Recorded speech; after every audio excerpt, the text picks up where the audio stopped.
Well, 3 million Australians with student debt are waking to the news this morning that 20% of their loans could be wiped from next year. It's the latest pledge from the federal government that will see around $16 billion in debt cut if re-elected. It follows Labor's recent announcement to raise the repayment threshold and slash repayment rates. For more, we are joined by Independent MP Dr Monique Ryan. Monique, nice to see you. Thanks for joining us. You've been pushing for HECS reform for a while now.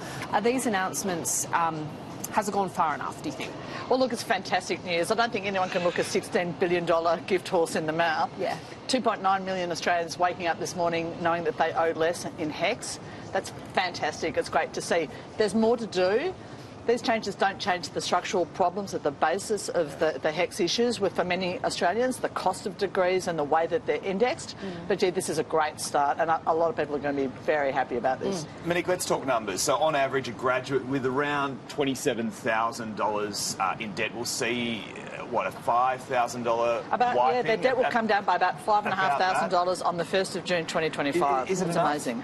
Well, there's still a lot to be paying off. Yeah, and the fact is it does cost to run a university degree, and people should contribute to the cost of that. It does kind of make sense.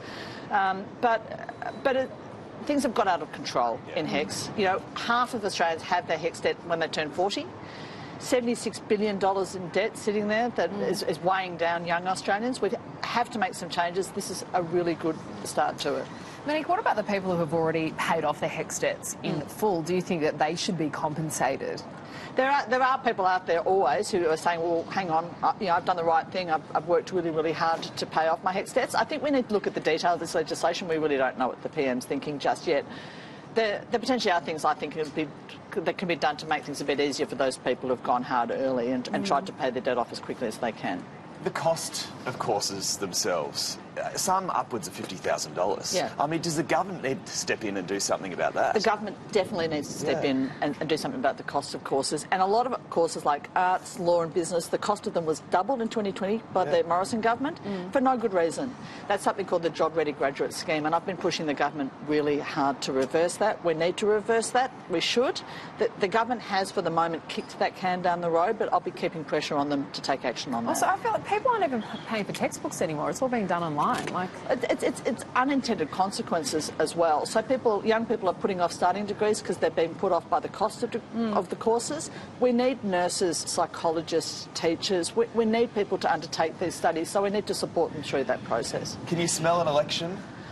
I can't smell an election. This just reeks of a poll coming up, doesn't it? Well, it's action on the things that we need the government to take action on, and it'll be really interesting to see what the opposition comes up with. We haven't seen any policies from them on education. They need to step up as well and offer young Australians some hope for their futures. Splashing the cash, I mean, does that get young voters in, do you reckon? This is not really splashing the cash, in that it's decreasing debt. And the good thing about that is it shouldn't be inflationary, so it shouldn't increase cost of living pressures in other ways. I think young people are looking to the government, looking to politicians for some support for their futures, and they want to see that the government cares about the fact that they're dealing with a cost of living crisis, a housing crisis, groceries cost more, they've had this massive HECS debts on top of that. We have to take action on that. Monique's actually one of my local member. Can I say that? Just quickly, the tragic incident that happened last week, Auburn South Primary School. I saw that you were there. Yes.